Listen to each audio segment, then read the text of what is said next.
Hello, I'm Marsha Duncan, and welcome to Mental Wellness Matters. Now, I have a special guest with me today, Linda Tyree. She is with GREC out of Bowling Green. She's a social emotional learning specialist as well as the crisis response coordinator for GREC for our region. And we have utilized her here at school on some occasions, and I consider her one of my favorite people, and more importantly, a good friend. And I asked Linda to come here today and just share with us about resiliency building for kids. So with that being said, let's hear what Linda has to say about resiliency. First of all, Linda, what is resiliency? Well, resiliency, a lot of people think it's just the ability to bounce back from a difficult situation. But really, resiliency is so much more. Resiliency is really just being able to move forward in the middle of life. And even when things aren't going our way, it's moving forward and being able to continue on. So we don't have to really structure or design situations where we're going to practice resiliency. It's just part of life. It's just part of living our life. Why do you think resiliency is so important? Because as human beings, we're going to face difficult situations, and we have to understand how we can have control over moving forward in those difficult situations. Or, like I said, just normal life stresses. Sure. Linda, I'd love for you to share some tips for not just parents, but anyone that works with youth and has a vested interest in the youth in our community. What are some tips on building resiliency in youth? Well, probably the one that's most difficult for people is, for parents especially, is to allow your kids to fail, to embrace failure. We as parents, we want to structure everything so that our kids can be successful. That's what we do. As teachers, as parents, as community people, we want kids to have no disappointments, no frustration, but really being able to embrace failure can really be beneficial. Resiliency is learned. You know, we used to think it was like a personality trait. People just had it or they didn't. But now we know that resiliency is actually something that can be learned and strengthened and improved. And as we practice it, the more we get. So unfortunately, experiencing failure is one of the ways that we can practice that resiliency. You know, we think about removing obstacles for kids. Let's say a kid calls their mom and dad at school or at work, and they say, I left my lunch at home today. I left my lunch that you packed. It's on the kitchen counter. As parents, we want to run home and get it and take it to the school because we don't want our child to be disappointed or frustrated. But really, we need to just say, gosh, I know that feels yucky to have that happen, and that's so disappointing, but today you'll just have to eat school lunch. You know, allowing them to experience that disappointment is really beneficial. One of my favorite ways is to play board games. To experience failure, play board games. Because if you have 4 people playing, 3 people are going to lose. And so we get a chance to model how to respond when we lose and how to respond when we win, because both attitudes are really important. So we want our kids to know, hey, listen, if you lose a game, maybe a championship game, or you lose a board game, it feels yucky. It doesn't feel good. That's normal. That's a normal reaction.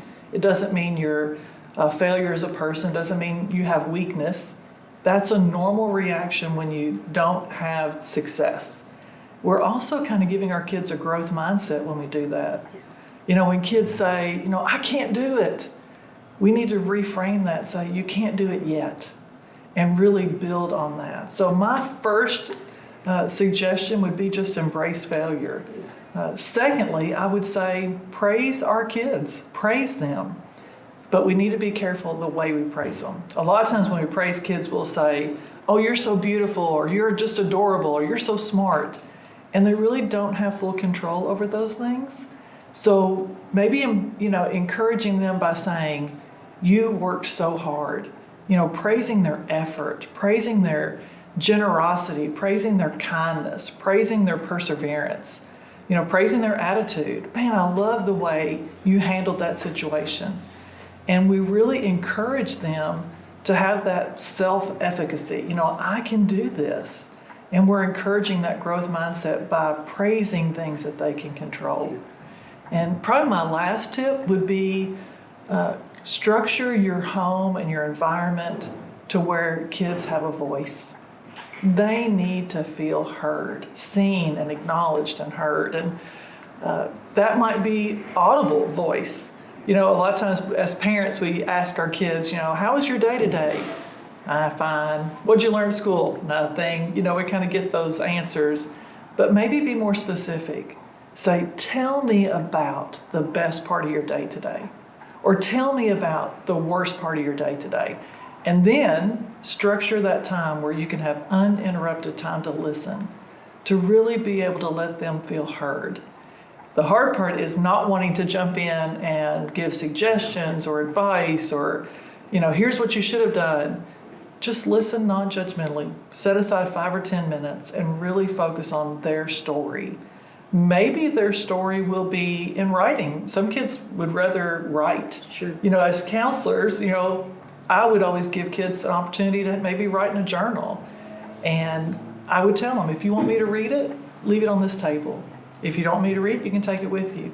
You know what I found? 9 times out of 10, they left it on the table. If they poured their heart out and their feelings and their thoughts, they wanted to be heard. They wanted to be acknowledged.